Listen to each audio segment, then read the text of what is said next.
Hello guys, welcome to my channel let's crack judiciary. So guys, इस video में हम private defence को आगे करते हुए सेक्शन 80 एंड 81 इस वीडियो में करेंगे। देखिए सेक्शन 80 क्या कहता है। सेक्शन 80 डील करता है accident in doing a lawful act, यानी कि कोई लॉफुल एक्ट करते वक्त एक्सीडेंट हो जाना। अब सेक्शन 80 क्या इंग्रेडिएंट मांगता है, देखो, कोई भी ऑफेंस नहीं होता है, नथिंग इज़ एन ऑफेंस जो हो गया है एक्सीडेंट से या मिसफॉर्चून से, जहाँ पर ना तो आपको क्रिमिनल इंटेंशन थी आपकी, ना आपको नॉलेज था, और जो आप काम कर रहे थे वो लॉफुल है और लॉफुल मैनर से किया गया है और proper care and caution section 52 लिया गया है। ठीक है, वहाँ पे प्रॉपर केयर वगैरह सब ली गई थी। अब एक्सीडेंट और मिसफॉर्चून, एक्सीडेंट जो है, मिसफॉर्चून, इनमें हमें लगता है सिमिलर हैं, देखिए, लेकिन दोनों अलग अलग हैं। Accident involves only injury to another.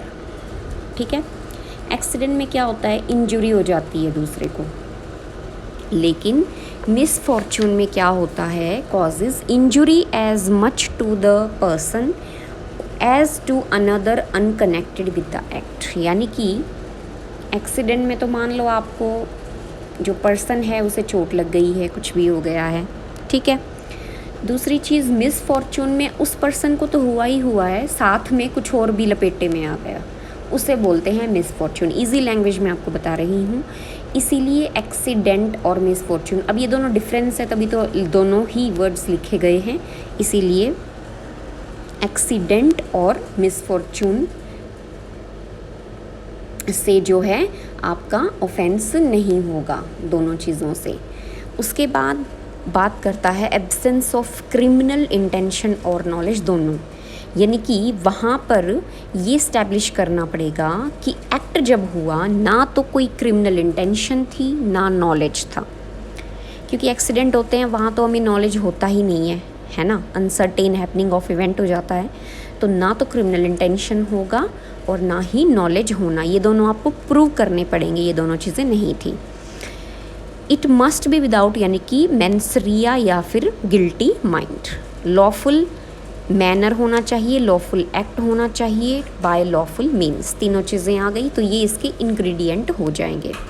ठीक है, सिंपल है, कुछ नहीं है इसमें, ये सिंपल सी चीज़ें हैं। इन आपको ये सेक्शन इसीलिए याद रह जाएगा पूरा, क्योंकि सिंपल सिंपल चीज़ें इसमें लिखी गई हैं। लॉफुल है 3 बार लिख दिया, मैनर, मीन्स और एक्ट। ठीक है, उसके बाद है section 81, very important for prelims as well as means.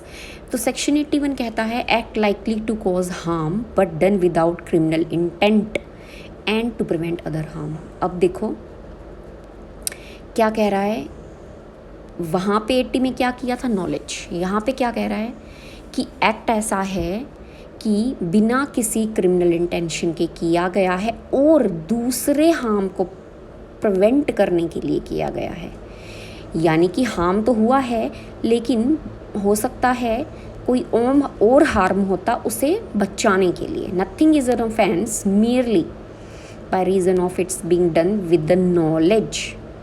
ध्यान रखना ये वर्ड कैसे यूज़ हुआ है, इस नॉलेज से, दैट इट इज़ लाइकली, यानी कि हार्म वाला नॉलेज है ये, ठीक है, कि हार्म तो होगा, it is likely to cause harm, इस बात का नॉलेज है, if it be done without any criminal intention to cause harm. ठीक है, and in good faith for the purpose of preventing और avoiding other harm to person और property. समझ में आया।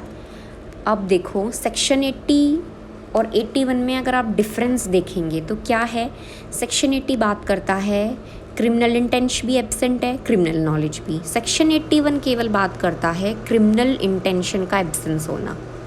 ठीक है, अगर आप ये कहें कि नॉलेज है, यहाँ पे वर्ड लिखा हुआ है, नॉलेज है कि दूसरा हार्म तो होगा, उस बात का नॉलेज है, ठीक है, लेकिन फिर भी जब आप यूज़ करते हैं इस टर्म को, यानी कि 81 में तो हो गया विदाउट क्रिमिनल इंटेंशन, तो सेक्शन 81 जो है क्लियरली एक सिचुएशन बता रहा है, यानी कि एक्यूज्ड को नॉलेज तो है कि हार्म होगा, लेकिन सिचुएशन ऐसी है where the accused has knowledge that he is likely to cause harm but specifically stipulated that such knowledge shall not be held against him। ठीक है, यानी कि कई सिचुएशन में ऐसा होता है कि नॉलेज का प्रेजेंस भी सफिशिएंट होता है मेंस रिया को प्रूव करने के लिए। ठीक है, तो वहाँ पे हम अगर दिखाएं कि नॉलेज जो है वहाँ पे नहीं है और एब्सेंस है क्रिमिनल इंटेंशन का भी, या नॉलेज है और क्रिमिनल इंटेंशन एब्सेंट है, तब भी कई बार आपको 81 में कन्विक्ट कर देते हैं। ठीक है, ये बहुत छोटी सी लाइन है इन दोनों की, नॉलेज की और इंटेंशन की, तो ये केस टू केस देखना पड़ता है इस चीज़ को। अब प्रिवेंट करने के लिए या अवॉइड करने के लिए क्या, दूसरा हाँ। ठीक है, तो ये सिंपल है ये चीज़। अब मैं आपको एक केस और एग्जांपल से इसको समझा देती हूँ। इसकी इलस्ट्रेशन पढ़ लेना, एक्सप्लेनेशन एक बार पढ़ लेते हैं। It is a question of fact that in such a case whether the harm to be prevented और avoided was of such a nature and so imminent as to justify और excuse the risk of doing the act with the knowledge that it was likely to cause harm. ये बात मैं आपको भी बता चुकी हूँ। ठीक है, दूसरी, ये हर केस में अलग अलग हमें देखना होगा। ये क्वेश्चन ऑफ फैक्ट होगा कि किस केस में जो प्रिवेंट किया गया या फिर अवॉइड किया गया हार्म है वो कितना डेंजरस है। ठीक है, कितना किस तरह का है कि वो क्या एक्सक्यूज़ कर देगा, यानी कि जो आपने एक्ट हार्म किया है क्या वो एक्सक्यूजेबल है। ठीक है, तो ये सारी चीज़ें कोर्ट जो है प्राइवेट डिफेंस का, अगर डिफेंस लॉयर अगर देते हैं तो वो देखेंगे, कोर्ट की होती है। लेकिन ये 81 में बस बता दिया कि क्रिमिनल इंटेंशन एब्सेंस होनी चाहिए। अगर डिफरेंस आता है 80-81 का तो आप ये लिख सकते हैं। ठीक है, अब देखिए फेमस केस है are versus Dudley and Stephen's, 1884 लिख लीजिएगा। देखो इसमें क्या हुआ था, क्रू था, अब वो पहुंच गए ओपन बोट में। ठीक है, यानी कि बहुत तूफ़ान आया और उसके बाद वो अपनी बोट में चले जाते हैं जहाँ पे ना तो पानी है और ना ही फूड है। अब वो बचने के लिए उस ओपन बोट पे चले गए थे क्योंकि उनका जो शिप था वहाँ पे तूफ़ान वगैरह आ गया था। शिप पे तूफ़ान के कारण मतलब शिप वगैरह जो है डूब गया था उनका, और वो ओपन बोट में आ गए थे। ओपन बोट में अब कुछ भी नहीं है। उन्होंने 1 दिन वेट किया, 2 दिन वेट किया। ऑन द 20th डे, 20वें दिन क्या हुआ, उनके पास कुछ भी नहीं था खाने को। अब डुडली एंड स्टीफन ने क्या किया कि जो कैबिन बॉय था उसको मार कर खाने का प्लान बनाया कि इसको मार देते हैं और हम बच जाएंगे। अब उन्होंने उसको मार दिया, उसका फ्लैश खाया, जो उसका ब्लड था उसको काफ़ी दिनों तक चलाते रहे। ठीक है, मतलब फ्लैश को और ब्लड को काफ़ी दिन उन्होंने खाने के लिए रखा। उसके बाद वो इतनी देर में हेल्प आ गई और उनको बचा लिया गया। ठीक है, अब आगे क्या हुआ, subsequently they charged with murder. अब वो बाद में मर्डर के लिए क्या हुए, चार्ज हुए कि भाई आपने तो एक पर्सन का जो है कैबिन बॉय का मर्डर कर दिया।